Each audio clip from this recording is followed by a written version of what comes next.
হচ্ছি, তাহলে তো দেরি হচ্ছে কেন আমি বুঝতে পারছি না। দিদিভাই আমি জানি মা আসবে না।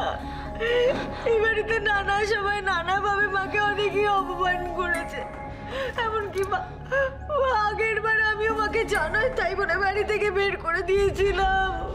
আসবে না মা, এরকম করো না ঝিলমিল। আচ্ছা তুমিই বলো, মেয়ের এত শরীর খারাপ শুনেও কোনো মা ঠিক থাকতে পারে? তাছাড়া পুরনো কথা নিয়ে অভিমান করে বসে থাকবেন এরকম মানুষ তো মিসেস গোস্বামী নয়। ও কনক, তুমি একটা ফোন করো না। দেখছো তো তোমার দিদি ভাইয়ের অবস্থা, এরপরে বাড়াবাড়ি হলে কি খুব ভালো লাগবে?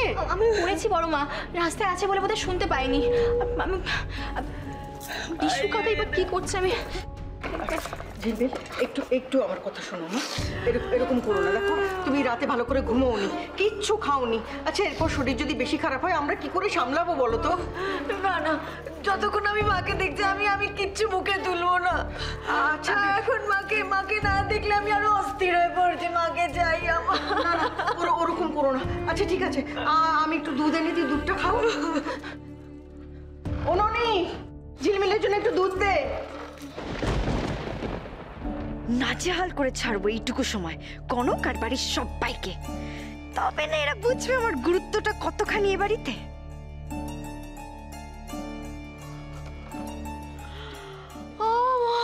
দিদিভাই দিদিভাই দিদিভাই দিদিভাই বড় মা, দিদিভাই জল দাও না। ওঠো ওঠো ঝিলমিল, দিদিভাই ও ঝিলমিল, জল, গরম লাগছে। এই কি গরম লাগছে কেন?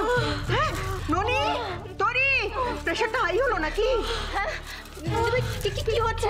বলতে পারবো তো কি হচ্ছে? জল। আরে কি আবার বলবো, দেখতে পাচ্ছিস না গরম লাগছে, পাখাটা চালিয়ে দে। আমি চালিয়ে দিচ্ছি।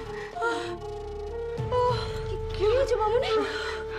কিচ্ছু খায়নি মেয়েটা, ওর জন্য একটু ঠান্ডা জল আর একটু দুধ নিয়ে আয় তো। কি যে করে না, আর বাড়ির শুদ্ধ লোক সবাই বেরিয়ে গেল, কারো কোনো হুঁশ নেই। আমার বৌমার দিকে কারো নজর নেই। আমি এক্ষুনি আনছি পর্বতে, এক্ষুনি আনছি।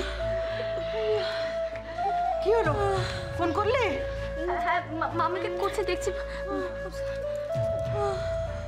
ও ঝিলমিল, আমি কিন্তু তোমাকে এবার খুব বকবো জানো তো। আচ্ছা তুমি যদি এরকম করো তাহলে মিসেস গোস্বামী এসে কি ভাববেন বলো তো?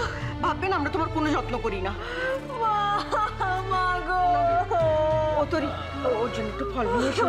নিশ্চয়।